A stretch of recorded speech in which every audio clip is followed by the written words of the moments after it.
కలకత్తాలో జూనియర్ వైద్యురాలుపై అత్యాచారం చేసి హత్య చేయడం చాలా బాధాకరమని ముస్లిం ఐక్యవేదిక అధ్యక్షుడు జాఫర్ పులి, తిరుపతి జిల్లా అధ్యక్షుడు నిజాముద్దీన్, చిత్తూరు జిల్లా ప్రధాన కార్యదర్శి ఇనాయతుల్లా షేక్ బావాజీ అన్నారు. తిరుపతి రుయా హాస్పిటల్ వద్ద ధర్నా చేస్తున్న వైద్యులకు ముస్లిం ఐక్యవేదిక తరపున సంఘీభావం తెలిపారు.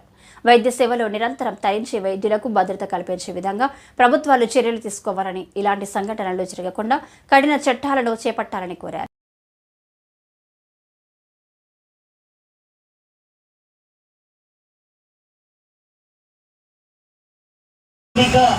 అత్యాచార హత్యను రాష్ట్ర ముస్లిం ఐక్యవేదిక తీవ్రంగా ఖండిస్తోంది. దానికి సంఘీభావంగా తిరుపతిలో ఉన్నటువంటి రుయా హాస్పిటల్ వైద్య సిబ్బంది ఎవరైతే పెద్ద ఎత్తున ఈ నిరసన కార్యక్రమాన్ని నిర్వహిస్తున్నారో వారికి రాష్ట్ర ముస్లిం ఐక్యవేదిక తరఫున సంపూర్ణ మద్దతును ప్రకటిస్తూ ఎవరైతే ఈ అత్యాచార నిందితులు ఉన్నారో వారిని నడి రోడ్డు మీద ఊరియాలని ముస్లిం ఐక్యవేదిక ద్వారా నేను ఈరోజు డిమాండ్ చేస్తున్నా.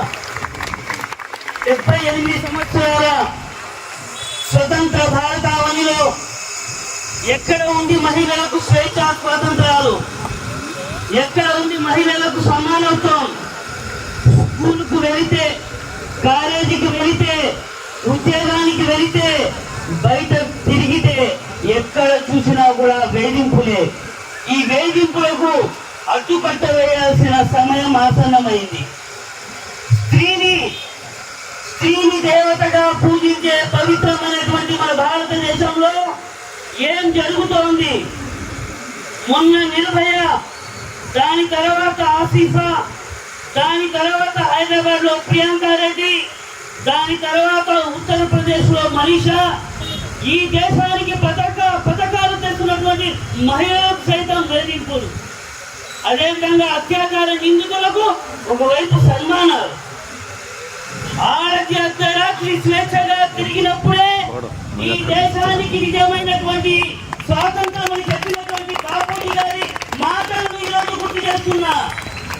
ఆడకి అర్ధరాత్రి 12 గంటలు కాదు కదా, పగలు 12 కూడా తిరగలేని పరిస్థితి ఈరోజు మన భారతదేశంలో దాపరించిందంటే సభ్య సమాజం తలదించుకోవాల్సిన సమయం ఇది. సోదరులారా, విప్లవాలు రానిదే, విజయాలు రాలేదు. ఇది చరిత్ర చెబుతున్నటువంటి నిజం. ఈరోజు 4 గోడ మధ్యలో ఉంటూ నలిగిపోతూ చిరునవ్వుతో నలుదిక్కుల సంతోషాలు పంచే త్యాగమూర్తులు ఈ వైద్య సిబ్బంది. వీరి త్యాగాలు, వీరి సేవలను ఎంతో కొనియాడినా కూడా తక్కువే.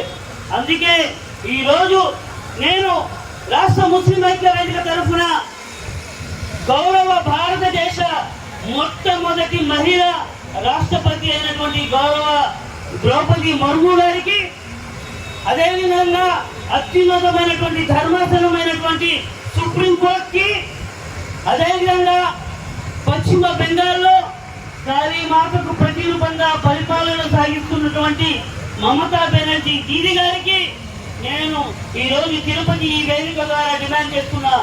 ఎవరైతే ఇంత పాశవిక కార్యక్రమానికి శ్రీకారం చుట్టారో వారిని నడి రోడ్డులో ఎప్పుడైతే మనం ఉరితీస్తామో ఇటువంటి సంఘటనలు దేశంలో ఢిల్లీ నుండి ఢిల్లీ వరకు పునరావృతం కావాలి నేను తెలియజేస్తూ, ఇక ముఖ్యంగా చివరి ఒక మాట చెప్తున్నా.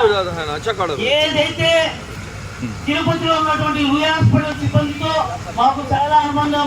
మేము ఎవరికైనా ట్రీట్మెంట్ కావాలంటే వచ్చి మీతో రిక్వెస్ట్ చేసి మేము ట్రీట్మెంట్ చేస్తూ వెళ్తుంటాం.